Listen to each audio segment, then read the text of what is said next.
There is one very simple thing that many, especially early stage SaaS founders and the later stage SaaS companies as well, often miss, and that's the human element. So what the heck is human element, and why is it so important? Well, today it's 2022 right now, for the God's sake, and there are like many AIs in the market, automations, chatbots, etc. And for me as a consumer, is very often, and for your customers as well, it's easy to forget that behind a certain brand are people just like myself, right? And that's why we should always try to unleash that human element as possible, so we can create better relationships with both our existing and the potential customers.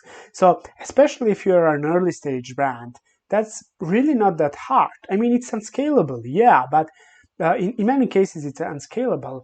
But doing unscalable things, it's what differentiates uh, brands that will be really successful long term and the ones that will stay the same or even fail.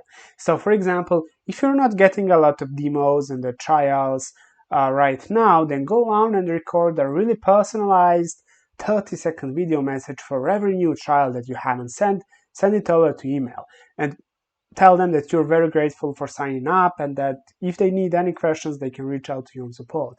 Answer to every support ticket as soon as possible. Uh, Share your personal stories on your company's social media accounts.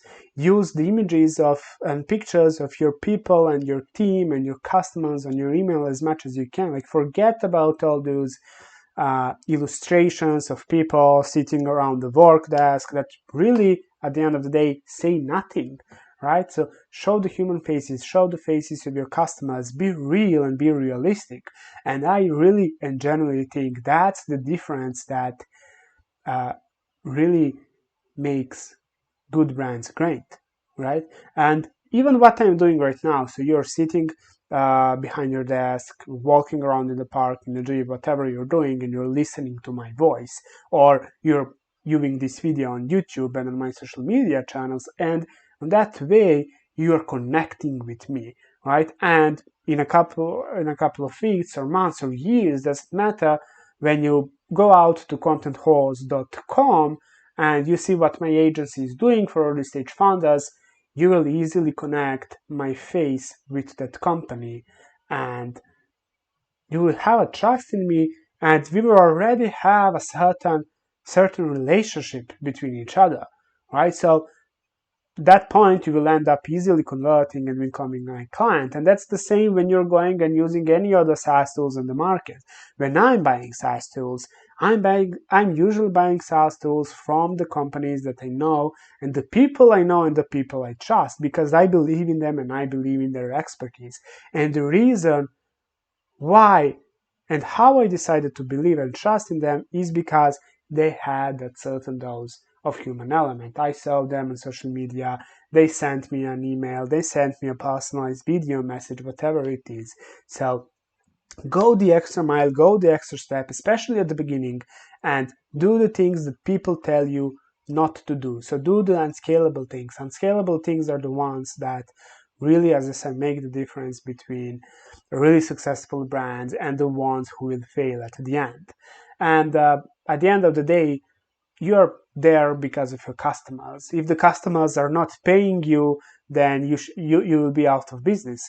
And so you're kind of depending on them.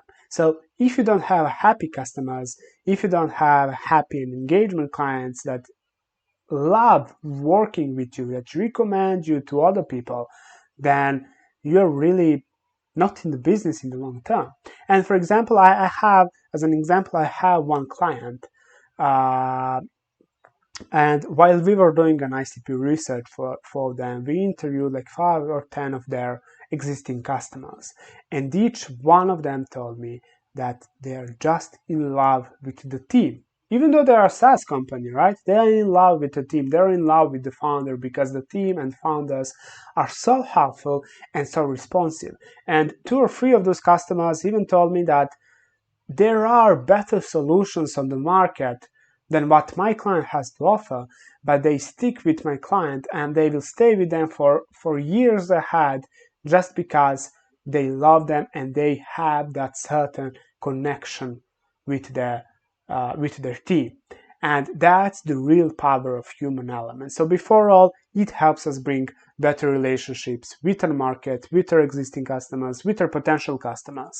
But a byproduct of those better relationships is more conversion rates, more bigger retention, less churn, and at the end of the day, more money in your bank account. So really don't underestimate the power of human element. Whenever you can, wherever you can, use the faces, use the pictures of your team, of yourself on social media, on your website, on your landing pages.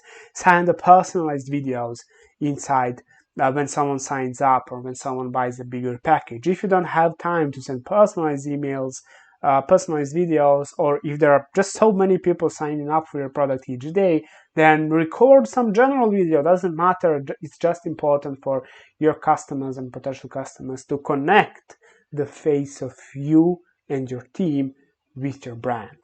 And believe me, your brand will skyrocket in the years and the months to come. Hope you enjoyed your episode. If you have any feedback on this or if you need any help with this, feel free to shoot me on LinkedIn or Twitter or an email whenever you can. You will find my handles in the description below. And yeah, happy to help you out with my 2 cents. Enjoy the rest of your day.